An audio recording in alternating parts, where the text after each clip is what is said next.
చెప్పండి అసలు ఎలా ఉంది ఈరోజు ఇంతటి వర్షం అసలు ఎప్పుడైనా ఊహించారు మీరు? మా ఇల్లు కూడా ఉన్నాయో పడిపోయాయో తెలియని పరిస్థితిలో ఉన్నాము. అపార్ట్మెంట్లో ఉన్నాము. నైట్ మేము మా ఇల్లులు ఉన్నాయో పడిపోయాయో కూడా తెలియదు. సామాన్లు ఎట్లా ఉన్నాయో అన్నీ వదిలేసుకొని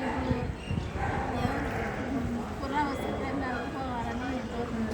మనతో పాటు మరొకరు కూడా మహిళ ఉన్నారు. చెప్పండి అమ్మా, అసలు మీరు ఊహించారా ఈరోజు మీ నగరంలో మీ వార్డులో ఇంతటి వర్షం వస్తుందని? అయినా ఎప్పటికి కూడా ఇంత మాత్రం వర్షం వస్తుంది, ఇంత నీళ్ళు వస్తాయి అని ఊహించలేదు. కానీ ఇల్లు కూడా ఉంటుందో ఉండవు అని కూడా ఒక డౌట్గా మేము బయటకు వెళ్ళిపోతాం. ప్రాణాలు ఉంటే చాలని. మీ దగ్గరికి అధికారులు రాలేదు అసలుకి? అధికారులకు ఎవరైనా రాదు. ఓట్లకు అయితే ఓట్లు వేయండి అని ఇల్లు తిరిగి బిచ్చి మెచ్చుకున్నట్టు ఇస్తున్నారు.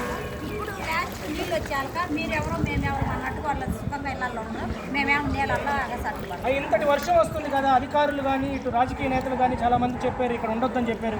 మీకు ముందుగానే ఏం చెప్పలేదు అధికారులు? నాకు ముందుగా ఎవరు చెప్పాలి. పోయిన తడవ నీళ్ళు వచ్చినప్పుడు పోలీసు వాళ్ళు సీఆర్ వాళ్ళు అందరూ వచ్చి దిగిండ్రు. ఈ తడవ ఎవరు వచ్చి చూసిన వాళ్ళు కూడా లేరు. గతంలో ఇలాంటి వర్షాలు చూసారు? ప్రతి ఒక్కరు కన్నీటి కాదని చెప్పుకోవచ్చు. నెల్లూరు జిల్లాలో ఇంతవరకు ఎప్పుడు లేదు ఇంతటి వర్షం.